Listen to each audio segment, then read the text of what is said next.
Hey everyone, Steve Miller here with an Asia Now feature from the September 25th, 2015 edition of Asia News Weekly. In this podcast, Sino-NK's Adam Cathcart joins me to discuss what else is going on in North Korea, which aren't always covered by the big headlines.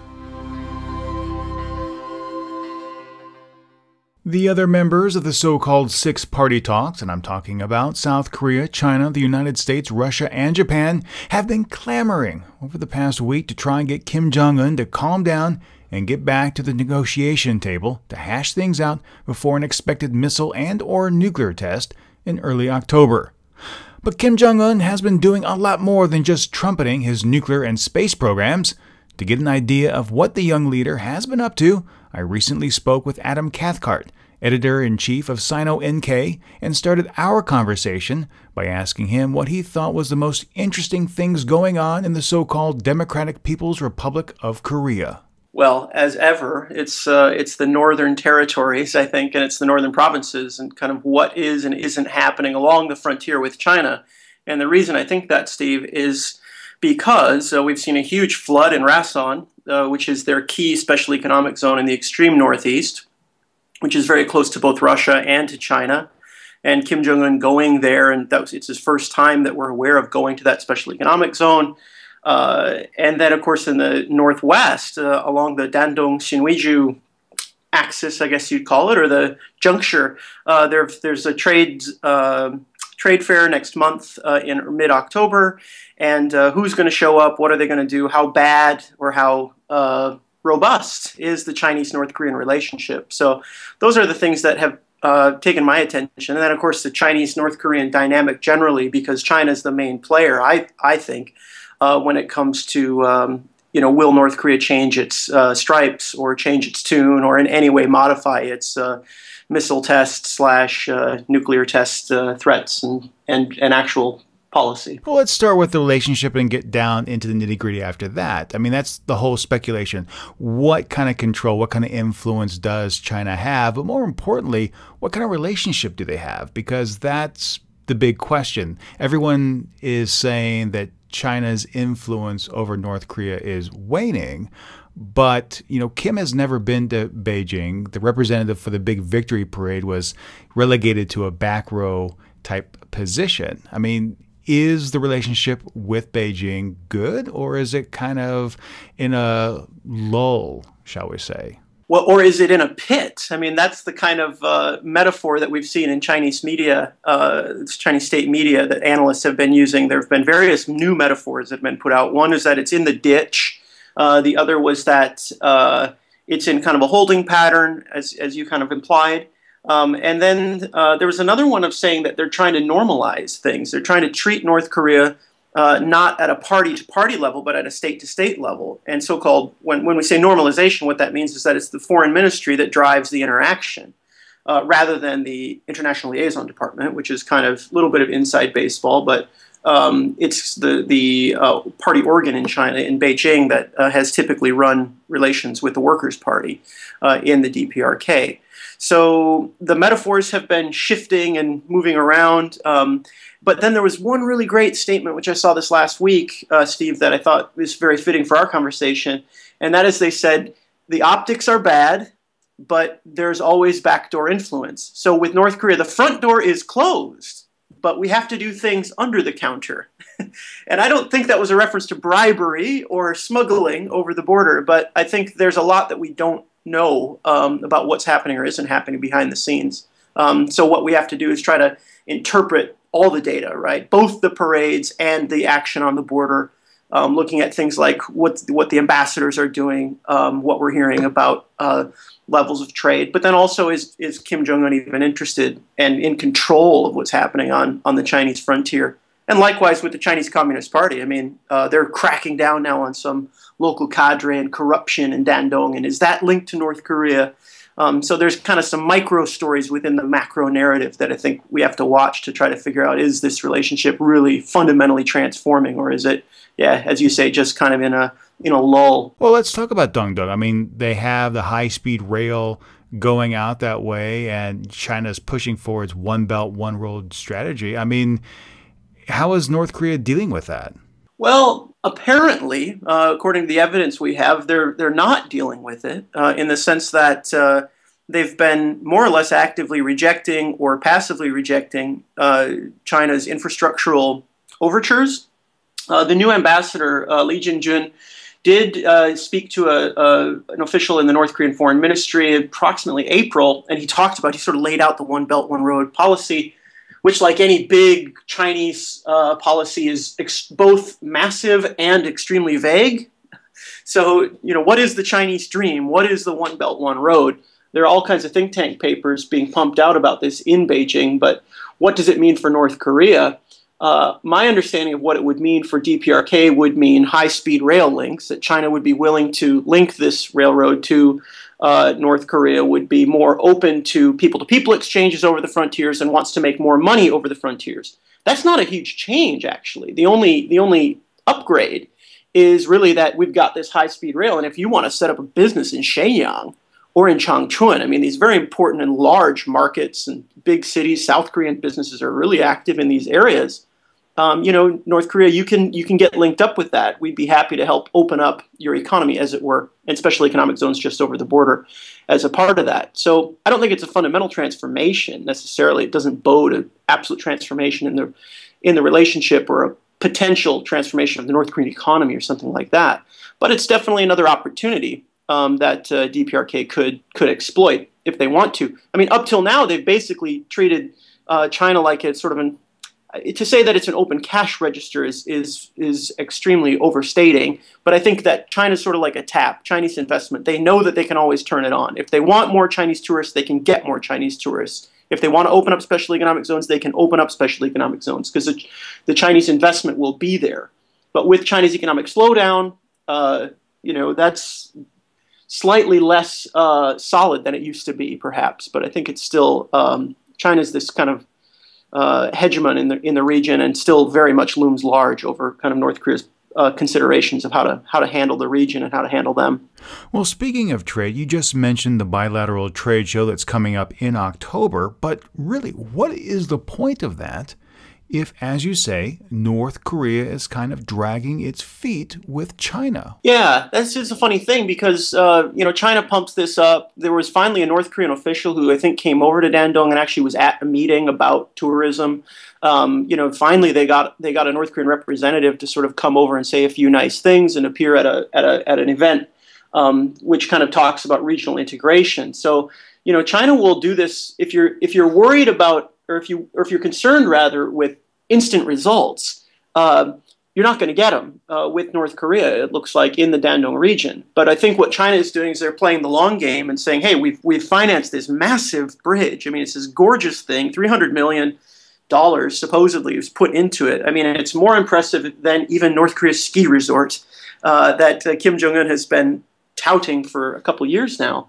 But I think that China wants to hold these trade fairs and to kind of keep up the drumbeat, as it were, that there is possibility for foreign investment in this area.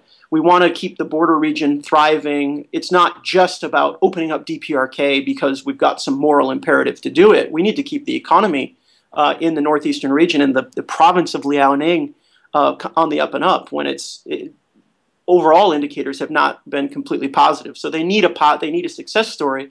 But they also need leverage with DPRK, and it's carrot and stick strategy. These are the things, Steve, that America can't do, right? The United States can't hold out this kind of carrot. The Chinese can. Right. And so, but if business in that region increases, who's it going to benefit more, DPRK or China? Well, this is where I think, if you talk to people who are interested in North Korean human rights and focused on that, not just defector narratives, but also now Ministry of Unification in Seoul has been put out some really big reports about North Korea exporting labor, right? That's where there's this sort of happy binary tale that maybe I've been spinning in our conversation, really, that, China's got all this money and all of this opportunity, and why don't the North Koreans just walk out that door and, go over that bridge, build a road to the bridge, and set up this special economic zone? It would be great for living standards, etc.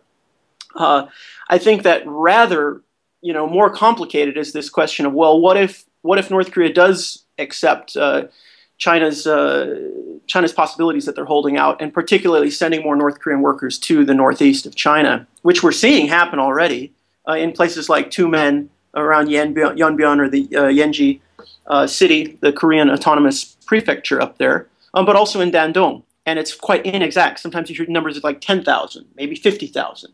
I'm reading a lot of papers. A lot of them are in draft form in the kind of peer-reviewed journals now. So it's kind of slowly we're getting more data on these things. But if you allow those people in, and if China is going to have tens of thousands of North Korean workers, what are their human rights, right? They're not defectors. They're not trying to get to South Korea. They're gone for 2 or 3 years, and they're going to make $100 a month, maybe a little more. To what extent do international labor norms apply in those areas? What about South Korean companies who want to employ them in China? And you're getting into kind of some of this moral calculus that you see in the Kaesong industrial complex, right? So we're getting into some pretty nebulous, Faustian territory here. But that's perhaps the best we can do at the moment. If we turn our attention to the young Mr. Kim, you mentioned at the beginning of our conversation how he visited Rason. But he hasn't stayed entirely in Pyongyang during his reign as leader of the DPRK. He's made that trip to the ski resort a number of times, showcasing how beautiful it is. But why did he need to go to Rason? Well, my understanding of what happened in Rason is that these floods were extreme. I mean, there's a lot of footage that was shown. I had some colleagues who were, I think, in the area. I haven't spoken to them about what went on in Rason, but I think that it was very, very severe in terms of the pain that people felt and the housing that was lost. And as you know, in North Korea, housing is extremely important, and it's a benefit given by the state, but it's also something that the state likes to show to the world and to say, how many apartment buildings has Kim Jongun gone to? He wants to associate himself with construction, improving living standards. Going back to Kim Il-sung, he always talked about, this Korea is we're going to have houses with tile roofs, and inside those houses, people are going to have meat soup. So it kind of goes back to the basic social compact of this socialist system in North Korea. And of course, Rason is doubly important because it serves as, in one way, the world's window into North Korea. It's easier to get a visa to go there. You can go for 2 or 3 days, whatever, and they're looking for investment as well. Not just Chinese investment, but Russian investment, and ultimately, I think, South Korean, etc. Taiwan is another place, India. They're looking for investment for Rason. So I think North Korea does a fairly bad job of advertising itself as a destination for foreign direct investment, but Rason is, I think, quite important for those 2 reasons. But Kim Il-sung, as I argued in an article that's coming out in a book that'll be published in Germany, about intelligence in East Asia. It's an essay I wrote with Christopher Green. We argued that Kim Jong-un has not gone to the border regions in part because of a kind of nervousness about his own security, perhaps, and also a desire to remain sort of aloof from the special economic zones, which are kind of culturally dangerous, perhaps, within the Workers' Party system. So the fact that he's gone to Sinwiju in the Northwest on the 3rd of September, that he's gone to Rason to oversee some of this reconstruction, I would argue is important. If I can wedge one last point in about Rason, Steve, is who's doing the work in Rason? Who is the construction team that is doing all this? It's KPA, right, the Korean People's Army, but it's also these so-called tiger committees, which are basically middle-aged women, these ajumas, who are out there digging ditches, shoveling out the mud.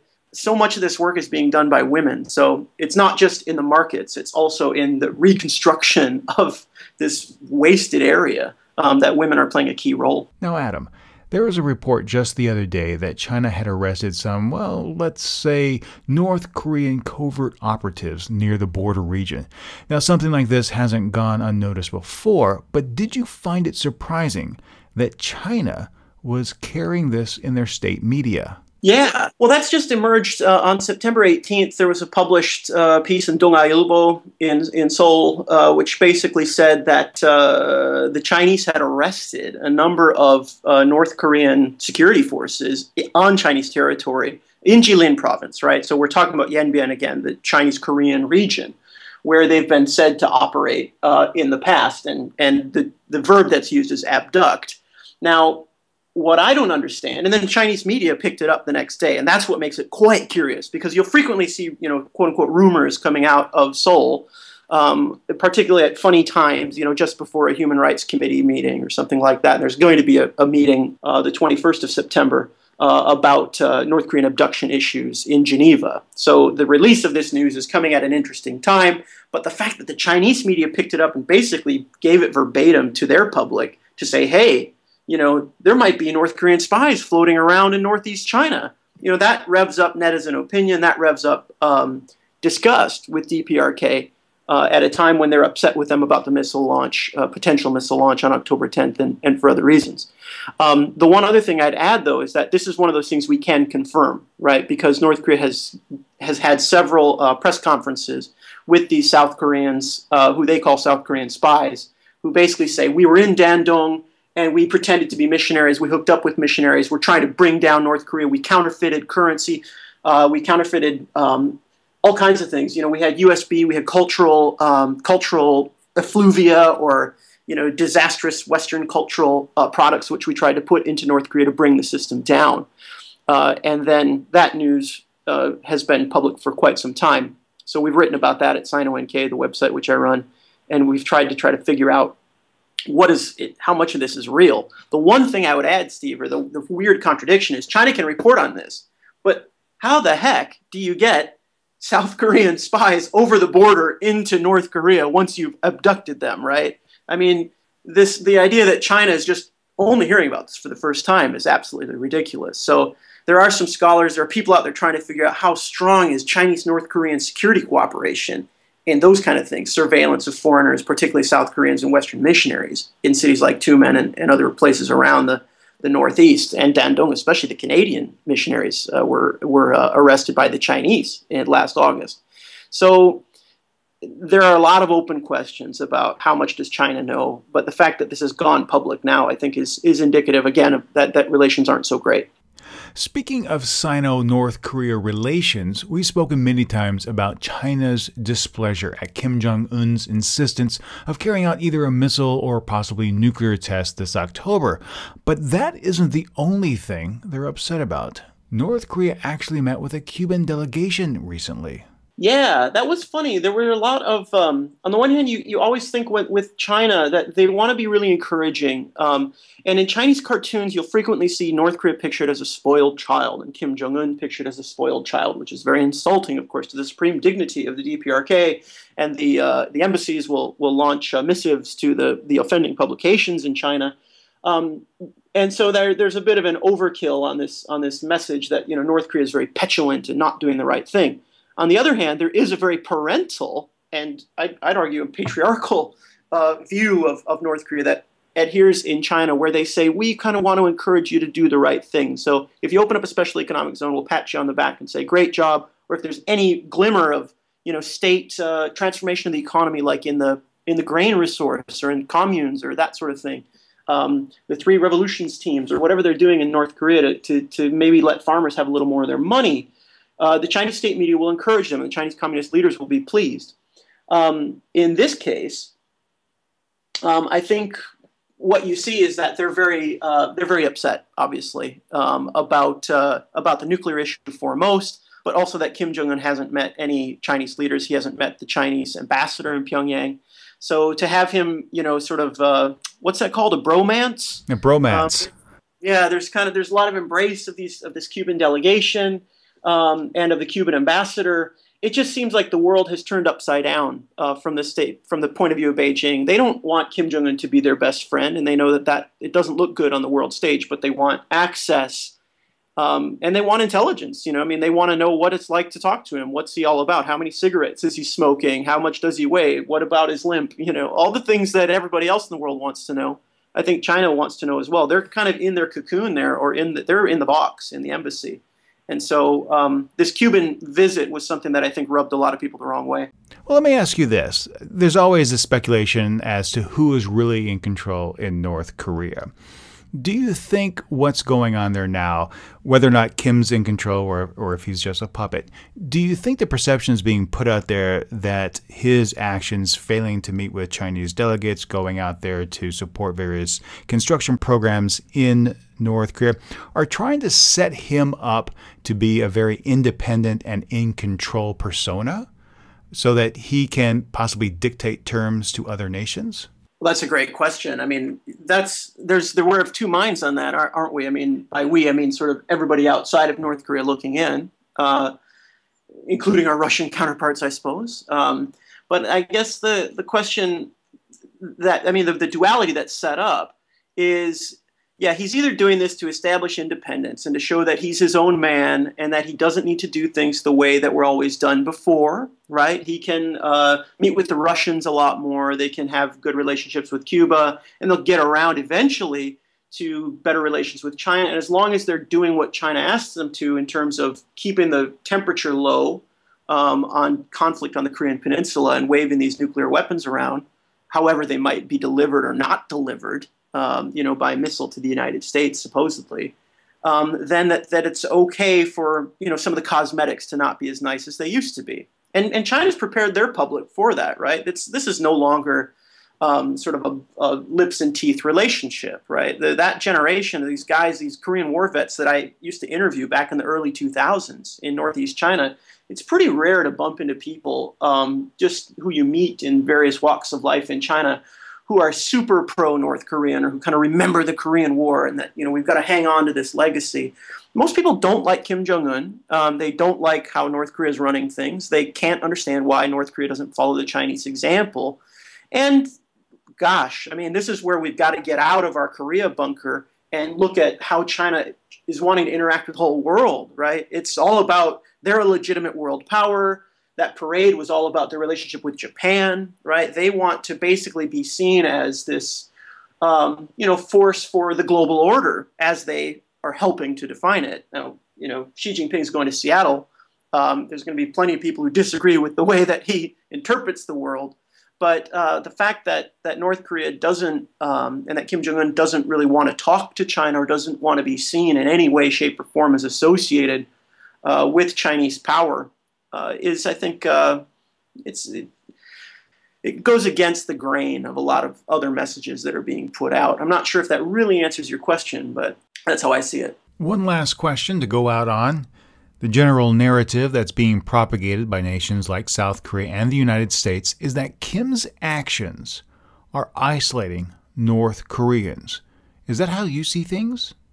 That's a great question. I think culture, talking about culture and talking about how much information the North Korean people are getting is really dangerous terrain, because even for foreigners who live in Pyongyang for months at a time, it's very, very difficult to get, information about, what kind of movies people are watching. You can go to karaoke and watch karaoke and what kind of songs are being published and sung and things like that. But I think that the reason I mentioned those little micro points of data, Steve, is that when it comes to North Korean isolation, it's not just diplomatic, right? It's cultural. And there's this thriving region all around it. And every country in that region controls culture and controls information, right, to limited extents, right?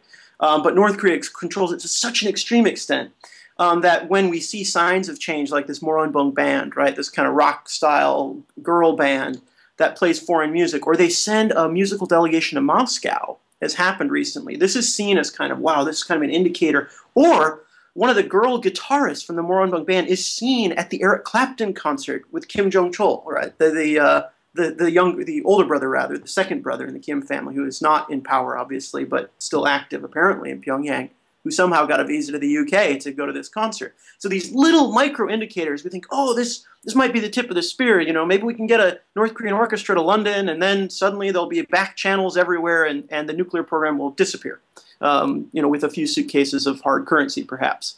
But I think that when it comes to are they isolated, there's cultural questions, but on the political front, if you read what Chinese analysts are saying, and these are really highly informed people, right? These are guys who are close to the Central Committee, not necessarily the voice of the Central Committee, but I believe that they've got a ton of data, and they're just living right next to DPRK and seeing it through Chinese eyes.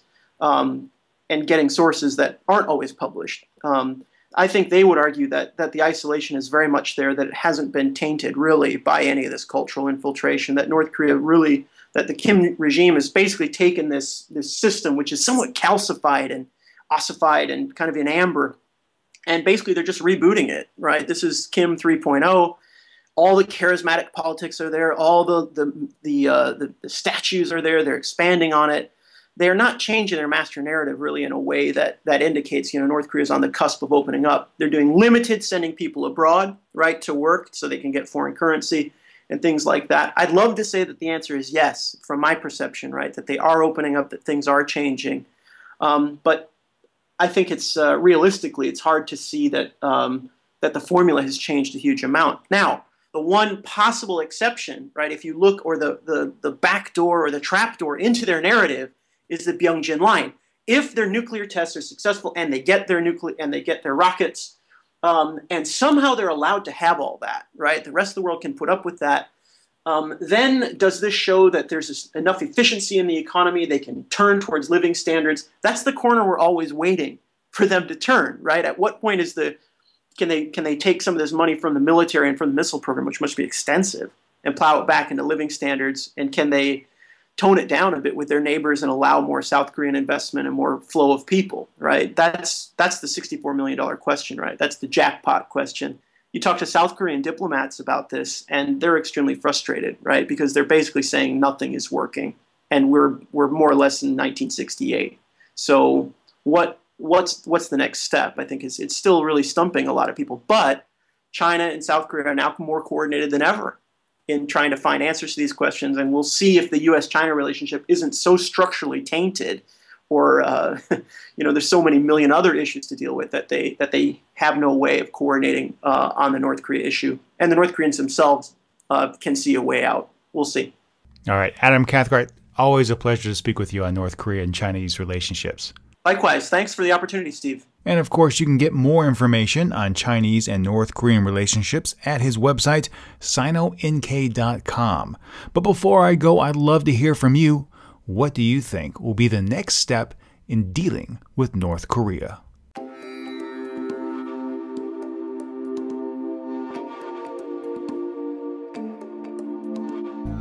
This episode of Asia Now features extended content of material originally broadcast as part of the Asian News Weekly podcast. If you enjoyed the podcast, please share it with your friends, and if you haven't, subscribe. Subscribing is free, and when you do, the next episode is delivered automatically to you. You can subscribe on our website, asiannewsweekly.net, or in your favorite podcast application.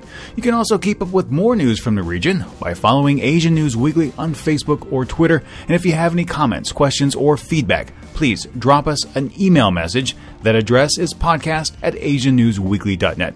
Thank you so much for joining us, and until next time, remember to be true to yourself and to always be awesome.